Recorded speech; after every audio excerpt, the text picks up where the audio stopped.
Cancer, home is where the karma is this month. Now we know you're all about home and family. I'm going to get this chart moving for us, because although you've got that dynamic Mars, that driving force in your sun sign for a little longer yet, the drive, where are you driving? That's the question. And that question arises because of these value planets up here. Ninth house is your value system, your philosophy, your religious beliefs, the core essence of your ethics and what you stand for. Look at the retrogression here. You've got retrograde Mercury, right? Spiritual planet ruling this 12th house and also the 3rd house of communication.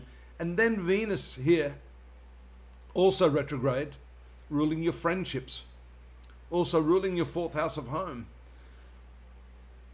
There we see a very, very powerful combination asking you to question everything, your faith, your education, and your direction in life. So that's your major task, the underlying task, irrespective of everything else going on.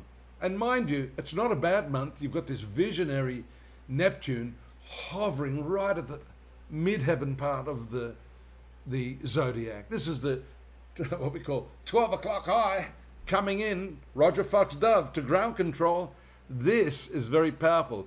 Don't be afraid to envision what it is you want in life. You have power, especially with the sun, your finance ruler, moving in its exalted position.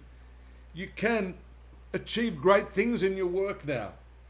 But if all these values are falling apart and you're not quite sure what you stand for, well, that's going to present a bit of a problem. Here, however, Mars does get some powerful support, giving you clarity intellectually when Mercury goes forward. The 4th house full moon on the 13th is also an indicator that your inner self is finding deeper meaning, because this moon is your ruler and it gets a directional strength here in this 4th house. Full moon means you're in full bloom, Cancer. You've also got some additional support from Venus going into its forward motion. Both Mercury and Venus are not particularly friendly to your rule of the moon. So the direct motion of these two planets brings a little more ease. It softens the energy around these areas. Now, for those of you, the younger folk watching, guys, take a look. Educational issues there. Whatever's been holding you back can start to ease. Mercury on the 16th, 17th moves into this upper part. It makes that conjunction with powerful Neptune, so your mind is able to communicate the vision that you've got. This is also very, very good for grades, for achieving some clarity once it passes this Neptune. See, there it is at 2 degrees around 19th of April. There might have been a little bit of a hazy patch here, but as Mercury moves away, then its rulership of the 3rd house, which is communication, negotiation, papers, writings, essays, all of those sorts of things, reach a pinnacle. It's a good cycle at this point. Research is excellent, especially around the 22nd, when the moon enters this deep and hidden 8th house. Inventions, Tantra, the hidden mystical side of nature, psychology, understanding the motivations of yourself and others is indicated by this movement of the moon in this sector of your horoscope. Relationships, well, Saturn is the ruler of the 7th house. Here we see it tucked between this idealistic Neptune and soft, sexy Venus.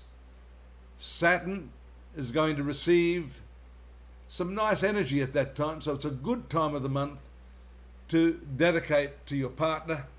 Although you've got all of this work energy pounding you from above, the Venus-Saturn combination can reignite your love, even if things have been a little bit cool, because that's the temperamental expression of Venus and Saturn. It's a bit more of a responsible love. Friendships can blossom after the 28th. See the new moon here in your 11th house. And this position of the moon is excellent in Taurus. Unexpected romance too, with that moon-Uranus combo in your 11th house. So, more to come there on your career as we traverse 2025 Cancer. You can find out more on what's going on. Actually, we've got a detailed monthly forecast analysis there in astrology.com.au, my website. Do take a look at that, follow the links. There's also a link there to subscribe, to like us. That helps us immensely. And if you need any help, I'm here to give you spiritual tech support, as I call it. Just drop me a line and I'm more than happy to respond. And of course, I'll see you here, same time, next month, for your Oracle Express. Take care. Bye-bye.